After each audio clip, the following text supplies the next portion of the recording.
Peut-être que vous vous demandez, je dois mettre quoi dans mon aquarium planté comme sol? Entre les aquascapers qui ne jurent que par le sol technique et les aquariophilistes standards qui mettent du substrat style de terre avec du sable, c'est très difficile de choisir. J'ai déjà pu tester les deux à plusieurs reprises, et aujourd'hui je vais te donner 10 avantages pour le sol technique et aussi quelques inconvénients parce qu'on va pas le survendre.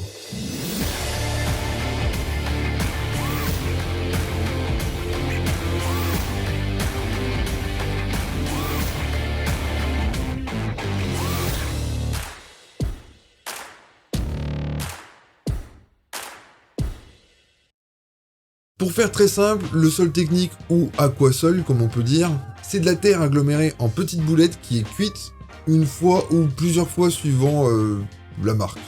Ces boulettes ont la particularité d'être enrichies dans tout un tas de nutriments, et ça c'est le premier avantage. Les plantes vont pousser de façon différente, pas seulement pour cette raison, mais c'est un facteur qui est quasiment égal au substrat d'origine, donc du coup en fait on peut quand même le caser en avantage. L'inconvénient c'est qu'au début de ton cyclage tu dois faire des changements d'eau, et pas qu'un peu. Tu dois faire pas mal de changements d'eau, c'est un peu pour lessiver le surplus d'ammoniac en fait qui est libéré dans l'aquarium. C'est comme ça, pas le choix. Bon, un bon compromis serait d'utiliser par exemple un sol Tropica qui va moins relarguer que certains autres sols comme le sol ADA. Comme ça, tu divises un petit peu les changements d'eau. Le sol ADA c'est une fois tous les 2 jours il me semble pendant les premières semaines, alors que le sol Tropica ça va être 2 fois par semaine, tu vois.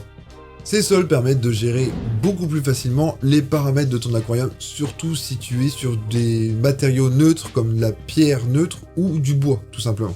Ils ont la particularité d'absorber le KH, donc si vous partez du principe que vous utilisez de l'eau osmosée, eh bien vous n'aurez que le GH à gérer. Évidemment avec les NO2, NO3, etc. Le sol gère aussi le pH, donc ça c'est quelque chose qui est assez intéressant, parce que celui-ci ne bougera pas, en fait il sera un taux inférieur à 7,5, là aussi ça va dépendre des marques. Mais bon, tout ça, ça nous force à utiliser de l'eau osmosée pour ne pas avoir à gérer ces paramètres et à y réfléchir, donc ça c'est aussi un point qui peut être négatif pour certaines personnes, parce que en plus du fait que le sol technique est cher, eh ben il faut investir dans un osmoseur. Bon après il faut savoir que c'est pas obligatoire, il n'y a aucun souci à utiliser de l'eau de conduite sur du sol technique du moment que on sait gérer un peu plus ces paramètres. Après ça c'est je dirais un peu plus pour les experts entre guillemets, donc voilà, moi j'aime bien utiliser de l'osmosée donc L'avantage de descendre le pH c'est l'histoire de l'ammonium en fait, parce que les poissons vont être beaucoup plus tolérants avec un pH qui est plus bas à l'ammonium. Donc ça c'est l'ammonium c'est les déchets organiques qui sont en train de se libérer, transformés en fait, donc ça peut être déchets de poisson, feuilles qui pourrissent, etc. J'en parle souvent dans mes vidéos, et ça se transforme en ammonium. Donc ça c'est quelque chose qui peut être vraiment pas terrible pour les poissons, parce que eux ils sont très peu tolérants à ça, sauf que si ça passe sous la barre des 7,5 de pH, là ils vont avoir un seuil de tolérance qui va être plus élevé. Donc ça c'est plutôt cool pour l'aquascaping, parce que bon s'il y a une dérive dans votre aquarium, au moins les poissons ils vont pas en souffrir. Top. Je me suis rendu compte que parfois je coupais des morceaux de vidéo parce que je disais des trucs voilà, que je faisais pas attention à ce que je disais. Et dans ce cas-ci, en fait, on a une erreur de ma part qui est de dire à la fois ammoniac, ammonium. Bon, c'est deux termes que j'utilise souvent, mais en fait, j'explique même pas ce que c'est. Même moi, en fait, je me suis pas rendu compte, mais je savais pas exactement définir les termes de ces termes-là, en fait. C'est deux choses qui sont quand même très différentes. L'ammoniac, en fait, c'est la forme qui est nocif pour les poissons et les crevettes. Et l'ammonium, c'est la forme qui n'est pas nocive pour ces vivants, quoi. Alors, visualisez une balance. Bon, ça devrait pas être trop compliqué puisqu'elle va s'afficher normalement à l'image. À gauche, on va avoir l'ammonium et à droite, on va avoir l'ammoniac. Bon, je vais vous la faire courte. L'eau contient ces deux éléments.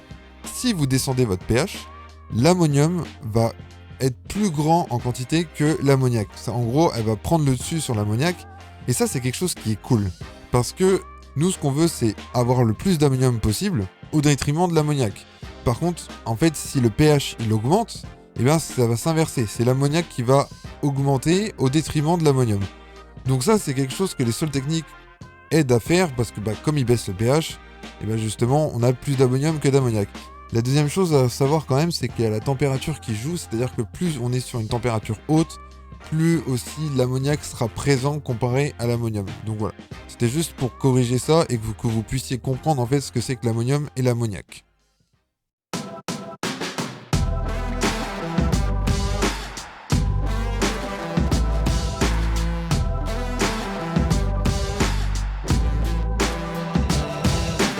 Moi je trouve que c'est une bonne chose dans les aquariums très plantés parce que en fait plus on a de plantes, plus on risque d'avoir de déchets de plantes, donc du coup plus on risque d'avoir d'ammonium. Donc pour moi je trouve que c'est une très bonne chose d'être dans un pH en dessous de 7. Vous n'avez aussi pas besoin de laver le sol, donc ça c'est quelque chose qui est vraiment cool, hein, parce que laver du sable 10 fois et que c'est toujours trouble, franchement c'est ultra chiant. Moi c'est un truc que je déteste faire. Maintenant je prends du sable Ada, et en fait je le nettoie directement pas. Hein. Eux ils ont dit qu'ils savaient pas, c'était pas nécessaire de le nettoyer, que le filtre allait faire son travail tout seul. Donc voilà, je m'embête plus. D'ailleurs dans mes aquariums je mets jamais de sable quasiment, je suis pas très sable. Donc du coup le soc technique, on pose dans l'aquarium et c'est tout. Il n'y a rien d'autre à faire. Il n'a pas besoin aussi d'être recouvert par quelque chose, donc on n'a pas besoin de mettre ça et de mettre justement du sable par-dessus, comme je disais. Non, c'est quelque chose qui va pas libérer trop de nutriments en contact, c'est juste au début lors du cyclage, et après il n'y a pas de nutriments qui s'échappent, etc. Donc ça c'est vraiment cool, parce que du coup, y a pas, si vous voulez pas recouvrir de sable, sachant que le sable c'est quand même moins poreux, donc voilà, c'est quelque chose qui est vraiment très intéressant. Bon, moi, je vous avoue, je rajoute toujours de la pouzzolane parce que je suis pouzzolane. Je suis comme ça. Mais voilà, vous n'êtes pas obligé. Il y a des sols techniques qui suffisent à eux-mêmes, comme le sol technique, par exemple, Aquario Neo, qui est connu pour justement durer plus dans le temps parce qu'il est travaillé d'une certaine manière. Je vous ai parlé de porosité, et la porosité, c'est aussi un avantage que les autres styles de sol n'ont pas. C'est quelque chose qui est vraiment très important parce que ça va accueillir d'abord les bactéries.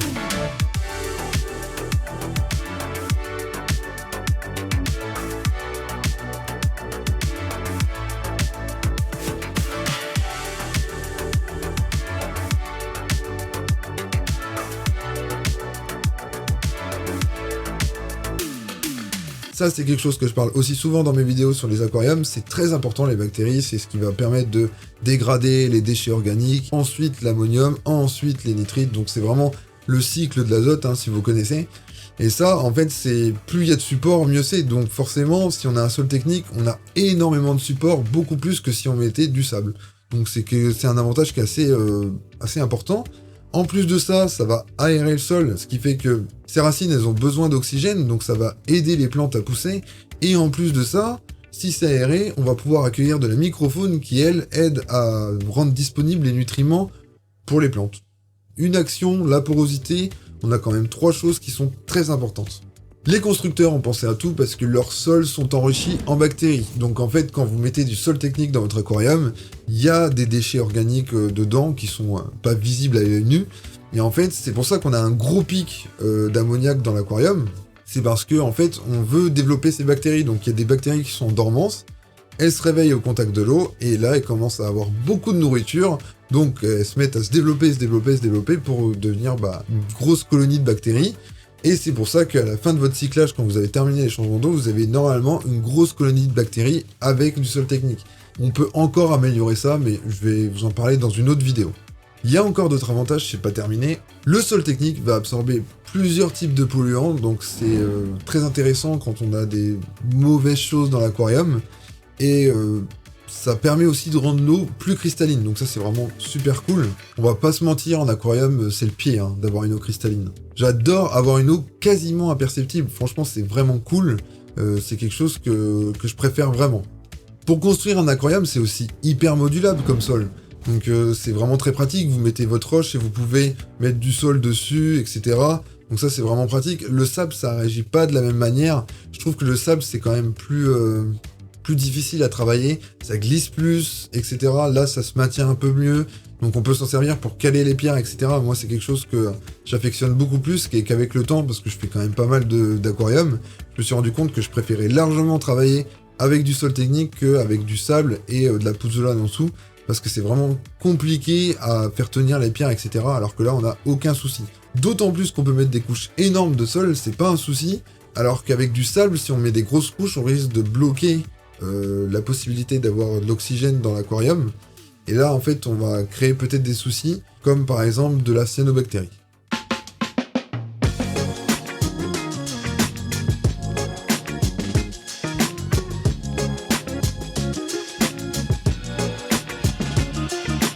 Et est-ce que vous avez déjà retiré les plantes avec un substrat? Ouais, parce que quand on fait un aquarium planté, si on retire les plantes Comme ça, et ben ça va faire remonter le substrat dans l'eau. Et alors là, substrat au contact de l'eau, c'est très mauvais, hein. C'est algues quasiment assurées. Sauf si vous faites un gros changement d'eau et que vous avez l'habitude, etc. Mais bon, quand on est néophyte, on a un peu du mal là-dessus. Donc le sol technique, il va aider, puisque quand vous allez le remonter, vous n'allez pas remonter des déchets. Et donc du coup, en fait, vous avez un avantage. Vous pouvez, si vous voulez refaire votre aquarium, parce qu'au bout de 6 mois, il vous plaît pas, vous allez juste déplanter des endroits et replanter des nouvelles plantes. Et ben là, ça va être beaucoup plus simple qu'avec un substrat. Par contre, gros inconvénient sur les sols techniques, c'est l'absorption du cache qui est limitée dans le temps. Je pense que si on en fait bon usage et qu'on fait attention, je pense que ça peut durer plus d'1 an. Donc voilà, après il n'y a pas de date exacte, ça dépend de plein de choses. Et pareil pour les nutriments, au bout de 3 à 6 mois, les nutriments sont épuisés. Là c'est à vous de faire le choix, soit vous remettez des gélules ou ce qu'on appelle les bottom plus, etc. qu'on met dans le sol pour pouvoir réenrichir et que le sol reparte avec du nutriment. Ou alors, on peut simplement fertiliser d'une autre manière, c'est-à-dire fertiliser un peu plus fort pour ne pas, pour compenser en fait le manque d'enrichissement dans le sol. Je vous ai livré ce que je savais sur les sols techniques et j'espère que ça va permettre aux débutants, néophytes, etc. de pouvoir choisir le sol qu'ils préfèrent en fait. Après, évidemment, c'est une vidéo qui est un peu plus tirée vers le sol technique parce que pour moi, il a plus d'avantages que le substrat plus le sable. Je vous conseille quand même de mettre du CO2 pour les aquariums plantés, parce qu'avec un sol technique, ça va être quand même assez enrichi. Bon, c'est pas obligatoire, mais moi, c'est quelque chose que je vais conseiller. Je vous laisse et je vous attends dans ma prochaine vidéo. Faites-vous plaisir. Je commence à en avoir pas mal sur la chaîne. Allez, ciao!